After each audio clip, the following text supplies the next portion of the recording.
Paula. Anna Ella's enthusiasm for the natural world is her bird North America, Africa, and Asia. Um, she's primarily a bird guide in Guatemala and Central America, and she's been doing that for the past 5 years. Actually, I would say past 8 years since I've known her for 7. Um, her field skills are just phenomenal. She has a warm personality, and she's really a popular choice with both the Partnership for International Birding and other international birding tour companies as well. Um, Anna completed her studies in sustainable I'm not with the University of Guatemala. I'm not going to try my Spanish there. And she continues to find new and innovative ways to promote sustainable tourism. Um, Everybody who meets Ana Paula realizes how much potential she has as a guide and as a leader in the ecotourism industry. With no further ado, Ana Paula Oxom. Okay, thank you guys for this opportunity and to talk about one of the most amazing sites that I really, really love to go in Guatemala. And I hope you enjoy it as much as I do. We're gonna talk a little bit about this beautiful bird that you see on the screen. That it's called the Horned Guan. That's gonna be our primary subject for this talk, and also other birding sites that I like to go, and of course Tikal National Park. So, to do a little introduction of Guatemala, we are a country that it's like 40,000 square miles. So it's about the same size, to put it in perspective, it's about the same size as the state of Tennessee. So it's a little bit, it's small. And we neighbor with Mexico, Belize, Honduras, and El Salvador.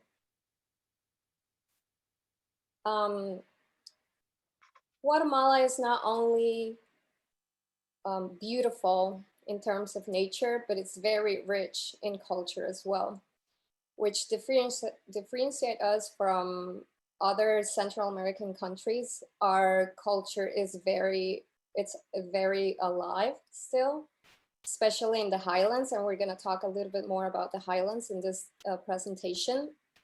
So you have places like Antigua Guatemala in the left up corner of the screen. We also have Lake Atitlan, which is one of the most beautiful lakes in the around the world. We also have Tikal National Park, which we're going to talk a little bit more, and it's just the richness of culture in the highlands and the opportunity to still see that and watch how people live and how people interact with other cultures is very interesting. So to talk a little bit more about Guatemala and its nature, and of course birds, there's some field guides that you can get if you are planning to come to Guatemala. I'm gonna talk a little bit of those. So the first one that you have on your left, it's the Peterson Field Guide. I do like this one because it's a very small size, and it has just about the information that you need while on the field. So that one's really good for the field. Then you have the one in the center, which is from Howell and Webb. This is the one that I like the most, but it's a little bit outdated because it was published in the 90s. So it's been around for a while. The information is just really, really good, and the illustrations as well. But like I said, it's a little bit outdated, but I really like this one. And the size it's big. It's the one that has the most information of birds, not only the illustrations, but also distribution and um, breeding, habitat, everything. So it's a very complete one. And now we have the one on the right, the far right, which is from Andrew Valley and Dale Dyer. And it's the newest one, the most new. It was published, if I'm not mistaken, in 2018, and it has all the Central American bird species. So it's just, this is the only one that we have like this for whole Central America. But what I like about this one is the illustrations are really good as well. And the distribution maps and all the information is very updated. So here's our star for the day. This is the beautiful Horned Guan. This beautiful bird lives in the cloud forest of Guatemala, in the highest peaks of volcanoes and mountains in Guatemala, and in the neighboring state of Chiapas, Mexico. So you can see the distribution and the map. It's very, very, very restricted. It has been said that it's one of the holy grails of birds in the whole world. It's just this magnificent, it's just really beautiful and rare as well. Like the look, you know, it's not like the normal classy look that you always have in birds. Very interesting and very intriguing. It has been said that to get the Horned Guan, in order to see it, you have to climb these super steep volcanoes, which is true because as you see in the map, those purple squares that you see, those are the highlands of Guatemala, and that's the volcanic chain as well.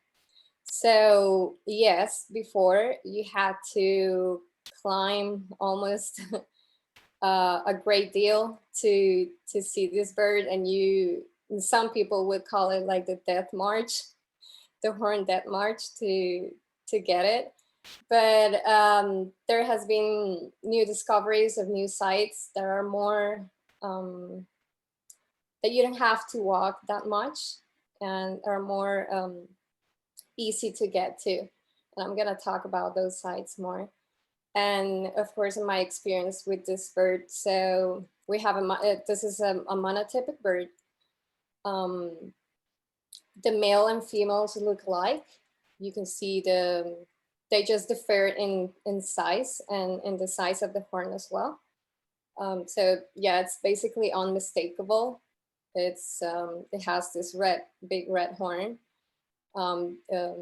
white eyes, and really beautiful black covers in the back, and the white throat and belly as well. Chest and belly, sorry. It's a big one. It's about 72 to 80 centimeters long.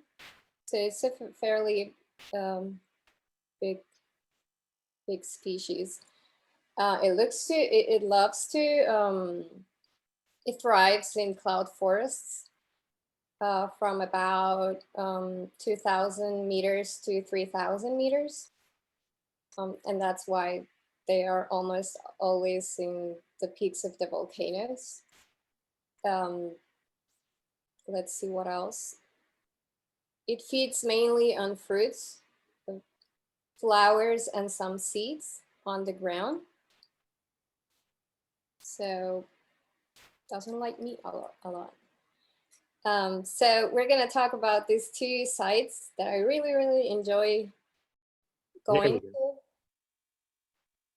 So we're gonna talk about Sibenal, which is the one on the left of your screen. And this is a really small town that neighbors almost with the border of Mexico. It's fairly off the beaten path. Not too many people go there. And it has just increased the interest in birding for the past few years. So it's a fairly new site.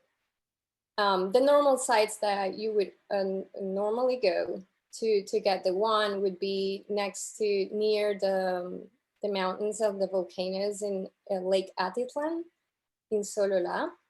That's where most of the people go, but I mean, the trails to get there and to do the whole, to reach the habitat of the Horned Guan, they're very steep and very high, and you have to walk a lot. So it's a great deal of effort that you have to do to get this species. And then we're Now, gonna, yeah, so I'm just going to ask you a quick question because I'm going to guide you towards the Sibenal spot. So, Sibenal, and pardon my terrible Espanol, or whatever language I'm using, but that's the one where the walk-up's actually easier, correct? yes, it's And fairly. so, like normal people like me, a little bit overweight. How long would it take us to walk up to the Horned Guan area, knowing that once we get up there, we got to slow down and walk a little bit more? So Like the initial walk up is like an hour, 30 minutes. it's less than that. The beauty about this place is that you can reach it by car, very in the habitat of the Horned Guan. So when you basically park your car, you're in the habitat of the Horned Guan. So to the place that we normally go, it's about like maybe 10 or 15 minutes walk, Wow. and it's not steep at all. Someone said my name, sorry. No? I think I just said wow. Okay. And so yeah, we're gonna talk a little bit more about that trail that I'm talking about. But we're basically in the Guan's habitat when we park. So you don't have to, climb the whole volcano to get to the cloud forest because you're already in it. So it's a pretty cool place. And then we're gonna talk about Volcan Chicabal, which is a more touristy place than Sibenal, of course, but not for birding, and it's just starting to peak that birding interest in that area. So let's start with Volcan Chicabal. This is a really, really nice place too. As you see, it's a volcano, but it has a lake in its crater. So this is the primarily habitat of the Horned Guan. To get there, it's a little bit of a fun part, and I really enjoy it. So it's about 4.5 hours away from Guatemala City, and it nears this big, the second biggest city in Guatemala, which is Quetzaltenango. It's only about like 30 minutes away. Volcan Chicabal is, if I'm not mistaken, like 2,000 to 2,700 feet. Sorry, meters. And that's where the cloud forest thrives, and the Horned Guan as well. So to get there, you're gonna park in this in the parking lot that is about like 45 minutes walking to the Horned Guan site. But the good thing is that you have these funny looking cars that you see, the truck and on your right of the screen. They're called little bulls. That's the name of the trucks. You can even see like the horns on the in front of the car. They're pretty funny, but they will take you to the base of the volcano, and you basically only have to walk like 15 minutes to 20 minutes to get to where the Horned Guan it's seen. This is a really beautiful place as well, not only because of the birds, but for nature and culture as well. This is a very special place for the Mayans. They do still do a lot of ceremonies because the lake is spirituality. The lake is very important for them in their spirituality. They make these ceremonies to ask for, about other stuff like agricultural and for rain for their crops and things like that. And for the Mayans, the lakes and rivers were at this door to the inframundo, which is the how do you say it, like underworld, and all the spirits. So it's a very special place too. We're gonna see more pictures of the lake as well. And as I was telling you, the place is very close to the second biggest city in Guatemala. So here you can see the lake if you see my arrow here, and here is the big city. So why is that important? It is important because you have a great variety of quality lodging and food as well, so you don't have to compromise that at all. And of course, the walk is way, way, way less than walking other volcanoes. And you not only have those, of course, you not only have the Horned Guan, but other really good species of interest, like wine-throated hummingbird, garnet-throated hummingbird, blue and white mockingbird, pink-headed warbler, in abundance. Like the last time I went here was like 3 or 4 weeks ago, and the amount of pink-headed warblers was just really funny. It was insane. Like you could hear them all over the trails. You could see them. They were feeding like almost at ground level. And you're gonna see some pictures that I took of this really beautiful species. So they're fairly common there. And here you have some of the options of accommodation as well. You can see there's more cabins and really nice place to visit. I don't know if someone has any questions about this spot or comments. Yeah.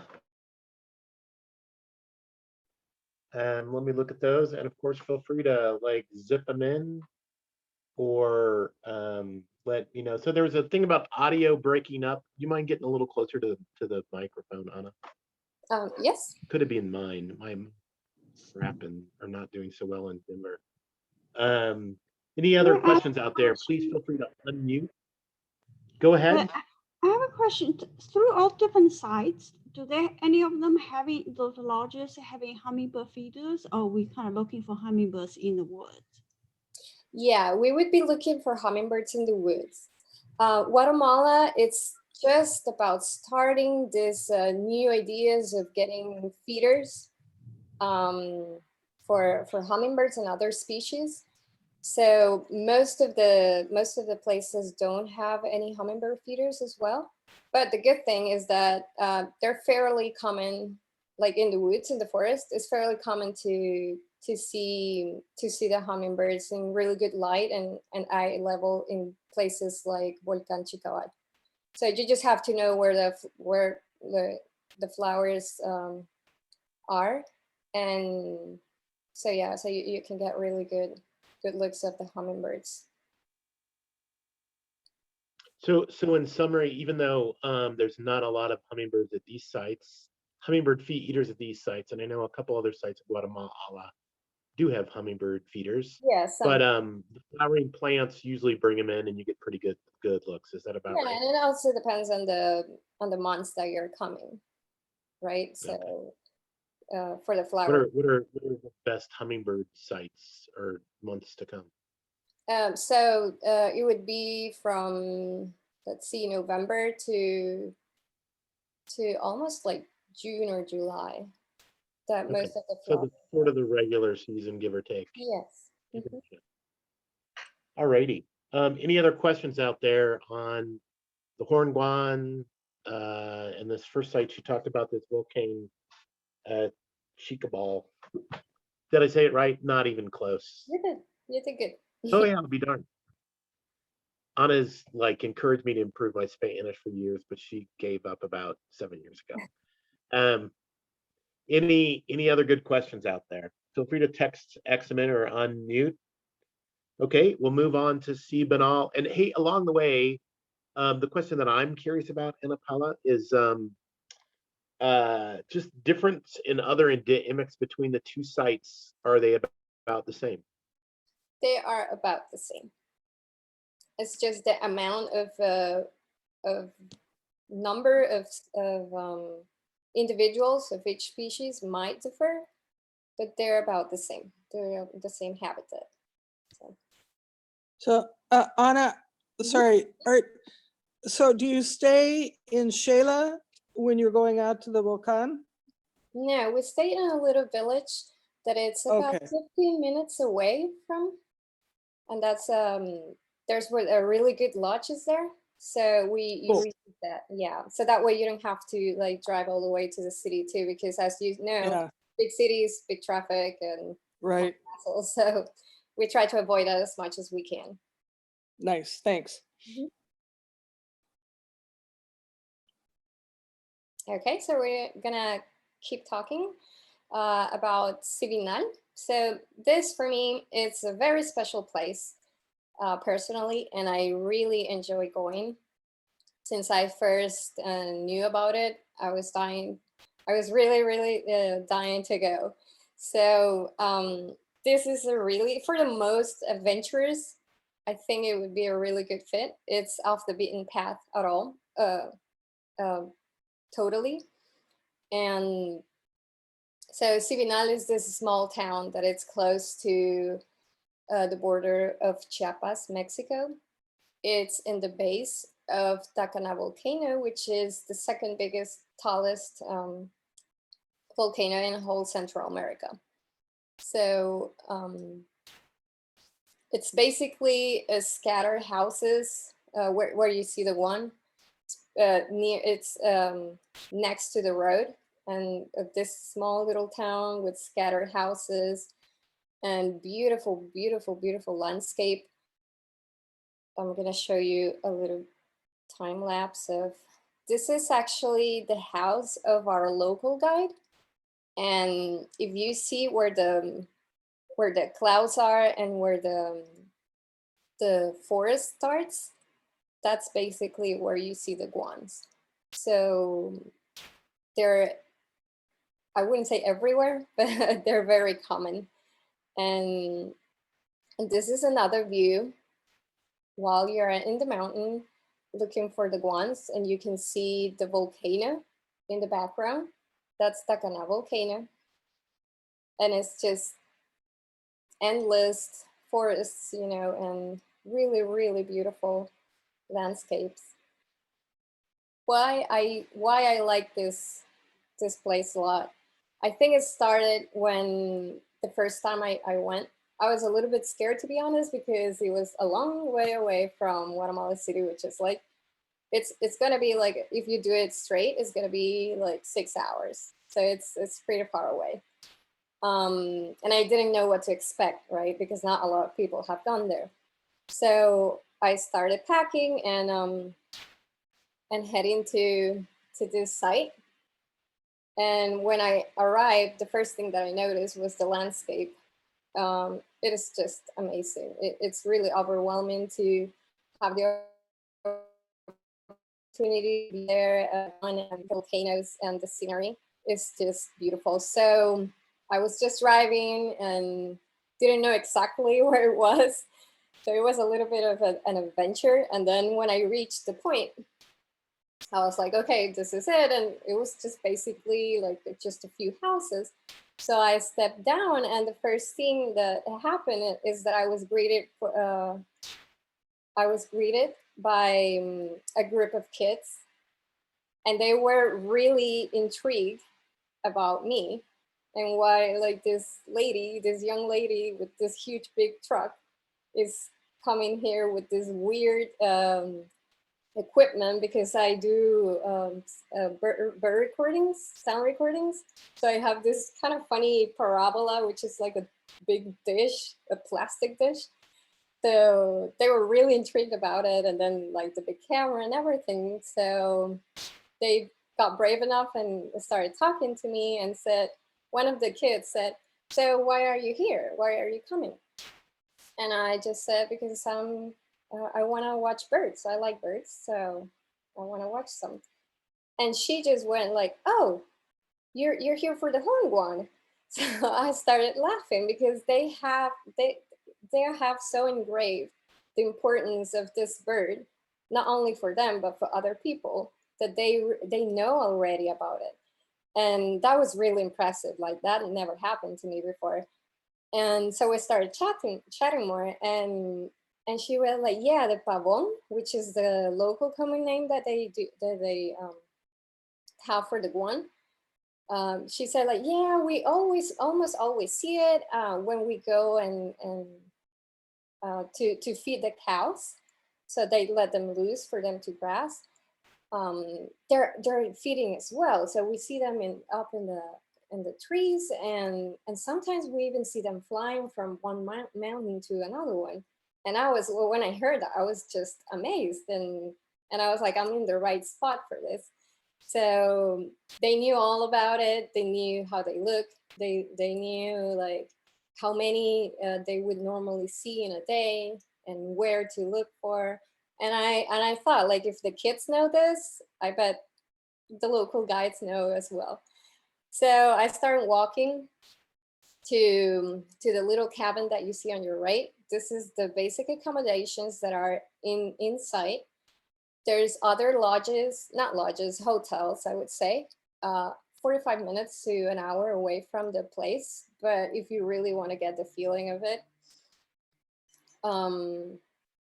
I encourage you to stay in the, in this little cabins, but they're pretty basic, but they're really nice as well. So here we are with a friend and Roman, which is the local guide. So I got to meet him. He was waiting for me already. And the first thing that I noticed is his excitement of being able to share this Horned Guan experience with someone else, which I really enjoy. I don't only enjoy the birds, but also the interactions with people. And he got to talk to me about his experience and how he started with this Horned Guan, show, I would say. And it's just a really beautiful story of people really getting into birds and understanding that their importance and why it's important to save a little bit of cloud forest and forest for these magnificent birds.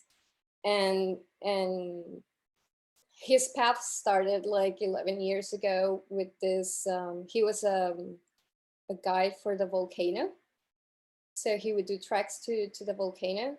And then someone asked if there was a place where they could stay, and he suggested the small cabin, which is run by the community. So this guy was a birder as well. And it was a pretty funny story. He stayed in that little cabin, and then the next morning he woke up with the calls of a horned guan, and he didn't know what it was before. But then he went out of the cabin, and the horned guans were feeding in the trees that you see behind the cabin. So he suggested to the local guide Roman that he had a really good spot and he should pursue a little bit more of pursue to build some more trails and stuff.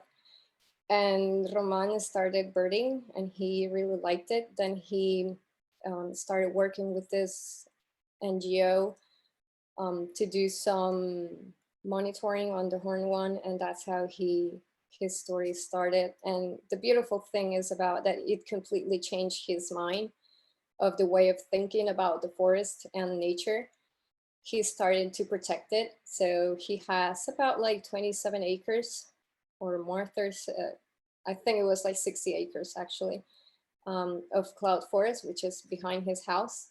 And he said that he's not going to cut it anymore because he started cutting it for agriculture, because to be honest, there's not many things you can do to sustain your family in these very remote places. So ecotourism and bird watching is just another new option for them to make a living, and a more sustainable one, instead of cutting all the forests and planting corn or other crops. So he really took it at heart and started building these little trails and renewing the cabins. I was there like 6 weeks ago as well. And I just saw like the improvements that they did, like building windows and painting the cabins and doing it more comfy for people. And here we are on our left, trying to make a plan for the Horned Guan to see the Horned Guan. We did see 5 that day, so it was a fun day. And you really can get looks like the one the picture on your right. This was the first time I went there, and it was just magic, the whole experience. So you start at his house, which is like 15 minutes away from where the Horned Guans are seen. And what the kids said about looking at wands from the road flying, it was actually true, because it did happen to me as well. So if you're lucky enough, you might even see them in the parking lot, flying from a perch to another. So this time I was walking by myself, and I heard the guan calling. So I kind of sneaked a little bit, and sure it was, there was this beautiful, beautiful bird that you're seeing in the picture, about less than 10 feet away from me. It was really, really close, and it did not mind my presence at all, because it was feeding. And it was about my eye level, and I'm pretty small. I'm not that tall. So I just enjoyed this bird for about 2 hours almost, looking at it feeding, and it was kind of funny, like his behavior. So it would feed and then sit and relax a little bit, and then discharge what it didn't like or it didn't need it, and then like redo it again. So it was this cycle of just looking at the one, minding their own business, and me, of course, taking a lot of pictures and videos, and it was just magic. It was really, really beautiful. So the trails, they look like this one. They're not that steep. There's some places are steep, but not crazy steep. We're talking about maybe a 1 mile round trip to see the guans. And of course, it's not, I don't want you guys to think that it's like, I would never say that I'm 100% sure that I guarantee you that you're gonna see the guan. I never like to do that, but you have really, really good chances to see it. And not only one, because every time I've been there, I've always seen one. And I've been like quite a few times, because this is like my dream place. I always love to go to this place, not only because of the birds, but also the people. They're really, really special. Okay. So, Hey, so we're pressing the time again, my friend. oh, You were never a chatty cat, you're chatting away, but it's just fine. I'm gonna put in a couple okay.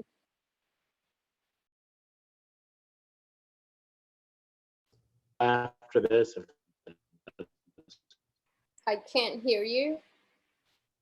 Okay, friend. Okay, so I'm gonna keep going faster. So this is Cool. Oh crap. I mean, oh heck. Do you want to jump to Tikal if that's okay? Because we're running way long on time. okay. So we're gonna run to Tikal. This is one of the hummingbirds that you can see in the Horned Guan spots Right. too. This is the garnet-throated hummingbird. It's just a quick video, so I'm just gonna show it to you. So yeah, you can have really good looks at the hummingbirds as well. Okay. So we have the pink-headed warbler, of course, this beautiful jewel. And other species like spotted nightingale thrush, wine-throated hummingbird, blue and white mockingbird. They're all in the same habitat as the guan. So now we're gonna go to Tikal. This is places in the north part of Guatemala, where the Hey, and let's just when we've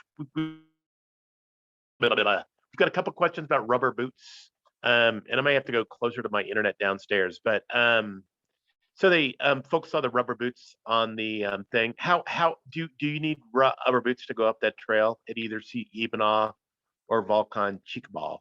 No, if you're in the dry season, no. I have boots there for both places because I went in the rainy season, but it's not as bad either.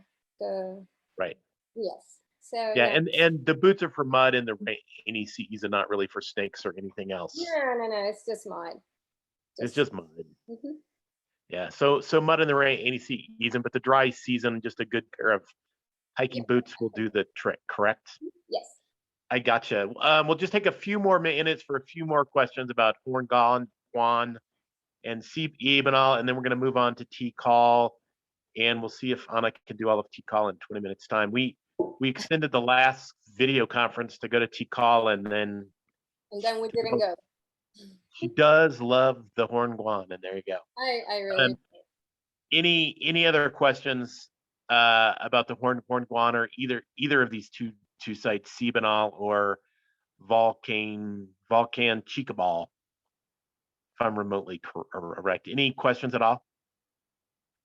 Good. We'll move on to Tikal. Thank you, and I'll remute here. Okay. So yeah, we're gonna visit the north part of Guatemala, where the spot is. So we're gonna talk a little bit about Tikal National Park. So this is one of the main hotspots in Guatemala. About 400 species have been recorded there. It's mainly, their habitat is mainly rainforests, scrub, and open areas, and grass as well, some grassy areas. This is a very special and unique place. It's a World Heritage Site as well, and it's one of the most visited national parks in Guatemala. That being said, it's really good for birding as well, even though it can be a little bit crowded, but there's so many room and space to walk and so many trails that you barely see people when you're birding. So it's a really, really beautiful place, and a plus that it's so big and you can just wander around. It is part of the Mayan Biosphere Reserve, which is the largest neotropical rainforest north of the Amazon basin. Some people call it like the second lung of the world. Yeah, so it's a pretty vast area. It goes from Guatemala, Belize, and the Yucatan Peninsula of Mexico. So what can you expect in Tikal National Park? You can expect views like this. I was lucky enough to, when the pandemic started, to be honest, it was a little bit hard for me because I tend to move a lot. I like to travel, and I like to go birding to a lot of places. So when I was grounded by the pandemic, it was actually pretty hard to stay for so many months at home, and just there. And it was pretty, like, the lockdown was pretty hard, so you basically couldn't go to a lot of places. So I basically didn't go birding for like 3-4 months. But the first opportunity I had to go outside Guatemala City, I grabbed it, and it was to Tikal National Park. I got a special permit to get into it, and the experience was just amazing. I basically had the whole national park just for me, and some guides that were there. But it was just incredible, and you can see like just me sitting at the ruins and just enjoying and soaking up all the experience. What you can see while you're birding in Tikal. So Tikal is really important because you get a lot of Mexican Mexican endemics, Yucatan endemics, into Guatemala, and is one of the few places where you can get all the influence from the Yucatan Peninsula. So you might see birds like strong-billed woodcreeper, which is not a Yucatan endemic, but it's a really rare one. It's a rare one in Guatemala. and some migrants like the American redstart and others like olivaceous wood creeper and slaty-tailed trogons. And of course, the star for this site is the ocellated turkey. You can see the distribution on the right. So it's just the Yucatan Peninsula as well. It's like the sister species of the wild turkey here in North America. I would say a little bit more flashy than the ones here up north. I'm not saying the other one is not good looking, but I think I prefer this one. This is a very, I would say it was a very easy bird to get in Tikal. Sometimes it's just dwelling around the parking lots, you know, minding their own business in huge flocks, sometimes even 30. And sometimes you have to work a little bit more to see it, but it's a really nice species. Then we have birds like the gray-throated chat. These have two subspecies. One is in Oaxaca and on the western part of the border of Mexico. And then we have the subspecies of the Yucatan Peninsula. It's a very special bird, and not many places you can see it here in Guatemala. And Tikal is that one place if you want to see this beautiful bird. Then we have other amazing birds like rose-throated tanager. Again, another Yucatan Peninsula endemic. It really likes like the high canopy and to be feeding in the high canopies of the trees, and it is a very stunning, little bird, and the photo doesn't make it like as beautiful as it really is. We also have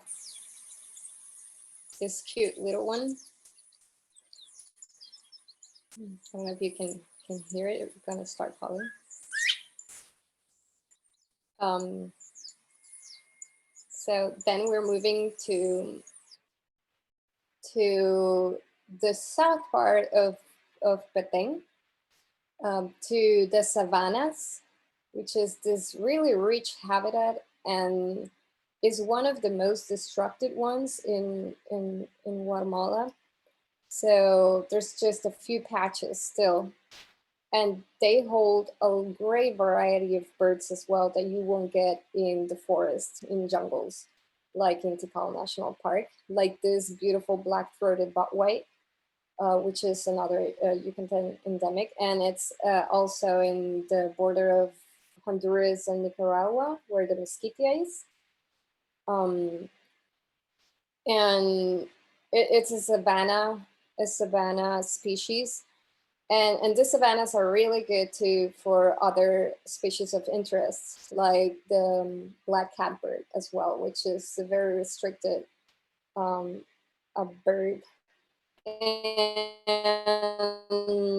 that's about what I had for you guys to share. I don't know if someone has any other questions or comments, or feel free to speak.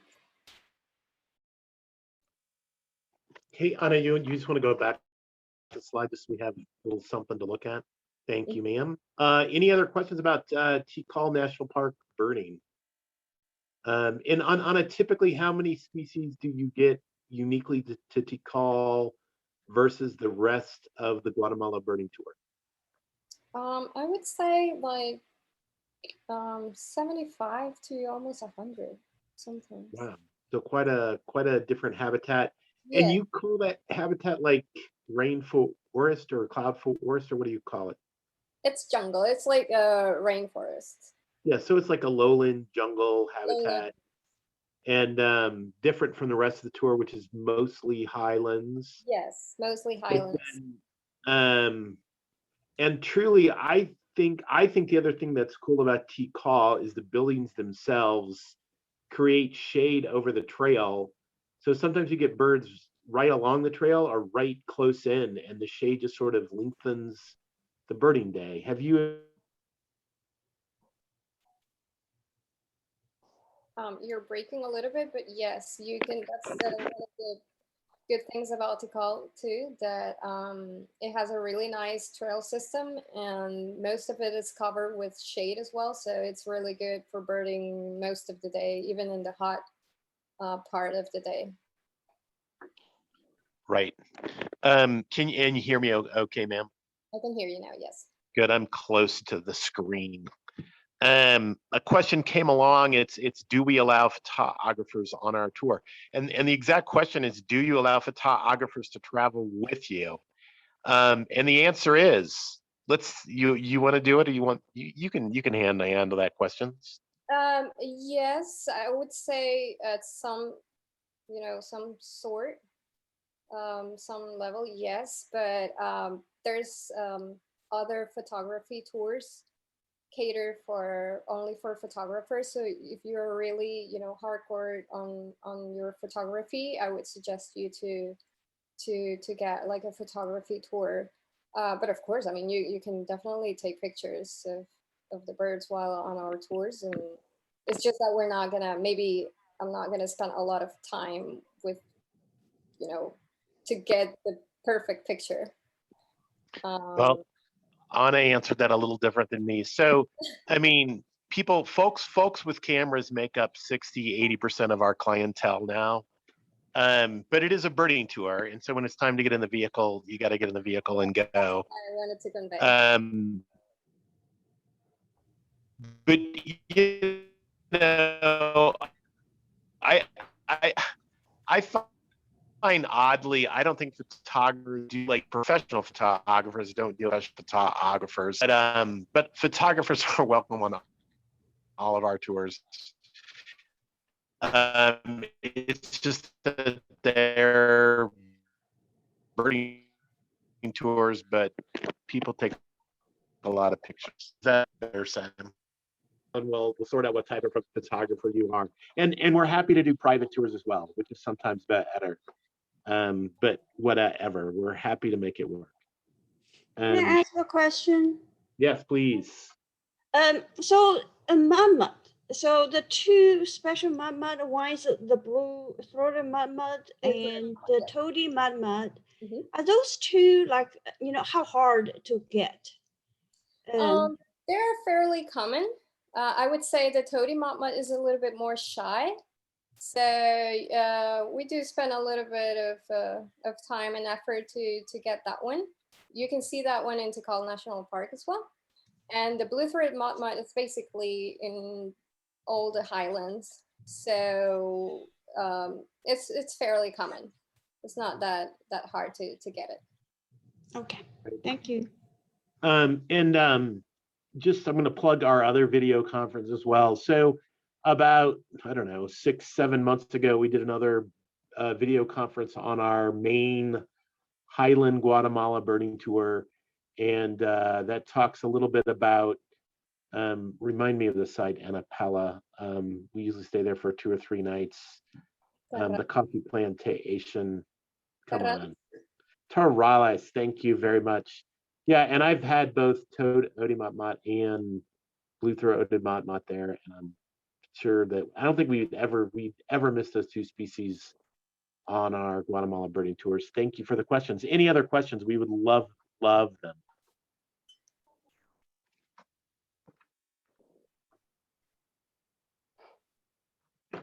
Sorry I rushed you along. Any other content you want to share, Ana Paula? If not, I'll do a little plug and a wrap up. I think I shared everything I have. Yes, I'm sorry. So one, we'll still be open for a few more questions. Just a little bit of advertisement here. We do keep our groups to 6 or 8 people. Use premier local bird guides like Ana Paula Oxom. Our other guide in remind me of his name, Ana. Josue Leon. Josue de Leon, thank you very much. And we always save an acre for bird conservation on all of our tours. So every time you book a tour with us, each person, we save an acre for bird conservation. I'm actually really curious about those highland sites for Horned Guan. That makes me want to get involved there. But over 15 years in business, we've saved over 80,000 acres, mostly through the Rainforest Trust and the World Land Trust. Any other questions out there?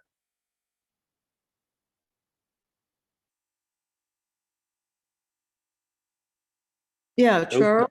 Or, Yeah, shoot. So are you going to redesign the existing tour to go to places like Sibenal or? Yes. Okay.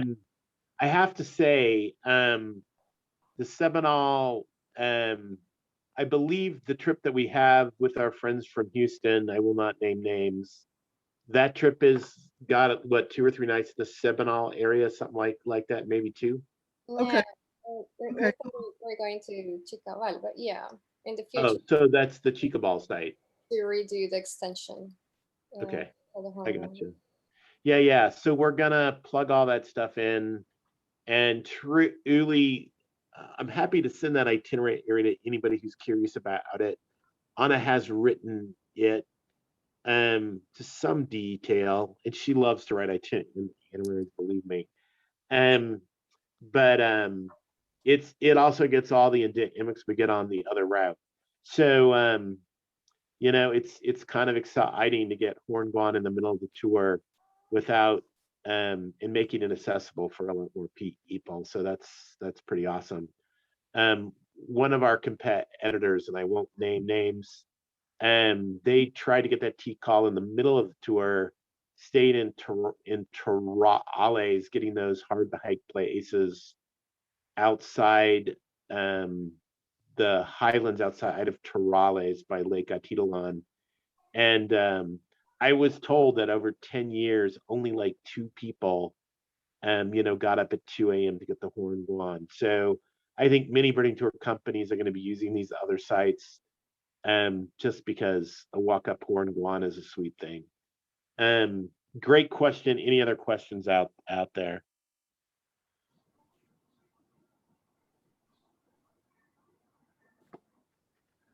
All righty. I just have one little administrative. I'm just Yeah, curious, shoot. when you're at Tikal, do you take some time out to see the ruinas?